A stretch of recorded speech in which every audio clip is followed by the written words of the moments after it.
Explique-moi. À l'entraînement, tu es fort, fluide, léger, libéré, performant. Et quand la compétition arrive, tu es méconnaissable.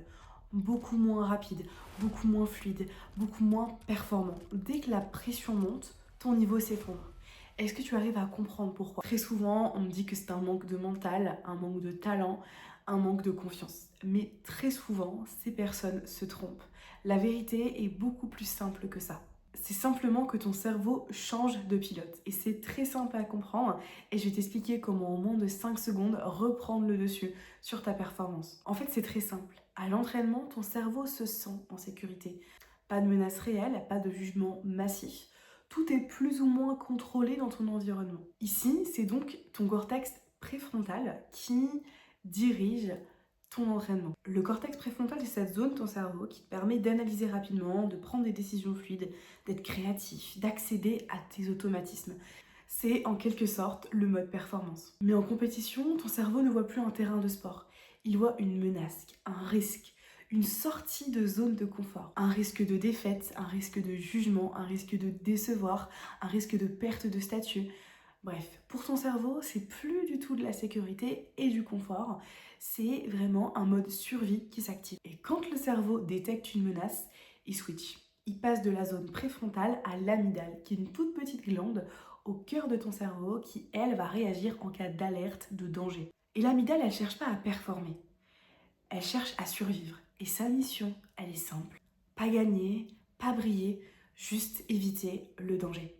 Et donc, tu vas te reconnaître, mais quand cette amygdale, elle s'active, tu commences à beaucoup penser, à cogiter, à anticiper le pire des scénarios que tu pourrais connaître. Tu peux avoir l'impression d'avoir des gestes plus rigides, d'être un peu bloqué, d'être beaucoup moins libéré dans ce que tu produis. Tu contrôles au lieu de laisser faire, tu ralentis au lieu d'être fluide, tu prends le moins de risques possible, tu joues sécurité. Et tu bascules dans tu joues pour ne pas perdre au lieu de jouer pour gagner. Et c'est là, dans ton jugement, dans ton interprétation, que tu fais la pire de tes erreurs. Tu penses que tu n'es pas bon, que tu n'es pas performant, que tu n'auras jamais le niveau et que les autres devant toi sont tellement plus en avance que tu ne pourras jamais les rattraper. Et ça, c'est simplement ton jugement, ta vision de la situation. Mais la situation réelle, elle est tout autre. Parce que tu ne deviens pas plus mauvais, tu deviens plus prudent. Et dans beaucoup de sports, cette prudence, elle tue ton instinct. C'est ce qui te rend beaucoup moins fluide.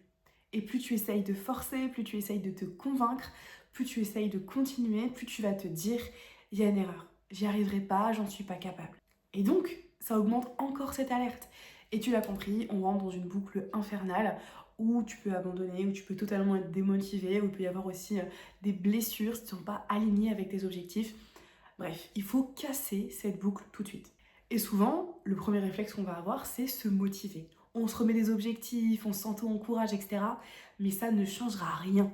Parce que ton amygdale, elle ne réagit pas à la motivation.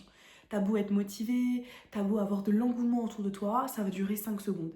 Derrière, l'effet ne va pas être sur le long terme. Même se dire j'ai confiance, ça ne désactivera pas un système nerveux qui est en alerte. Ça ne suffit pas. Ton cerveau ne répond pas à la motivation, il répond à la sécurité. Donc il faut que tu te poses les bonnes questions. C'est pas comment être plus confiant, comment me sentir prêt. C'est quel message est-ce que je dois envoyer à mon cerveau pour qu'il se sente en sécurité sous pression.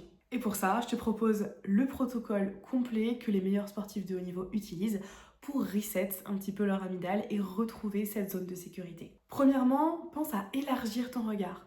En phase d'alerte, on a tendance à fixer un petit point, d'être très petit sur les choses que l'on regarde, élargi. Regarde plus large, regarde autour de toi, le fond, etc. Ce qui va envoyer comme message à ton cerveau, ok, c'est plus une alerte, on contrôle la situation, il y a moins de danger. 2. Joue sur ta respiration. Expire plus longtemps. Par exemple, inspire sur 4 secondes, expire sur 6 secondes. Le fait d'activer plus longtemps va activer le système parasympathique de ton corps, qui est un système qui renvoie plus de relaxation et qui calme un petit peu cet effet de stress, physiologiquement parlant et aussi dans tes pensées. Troisièmement, un mot-clé simple d'action et qui soit vraiment précis. Par exemple, le simple, attaque, devant, premier, peu importe, un mot sur lequel te raccrocher qui soit vraiment utile, peu importe la situation.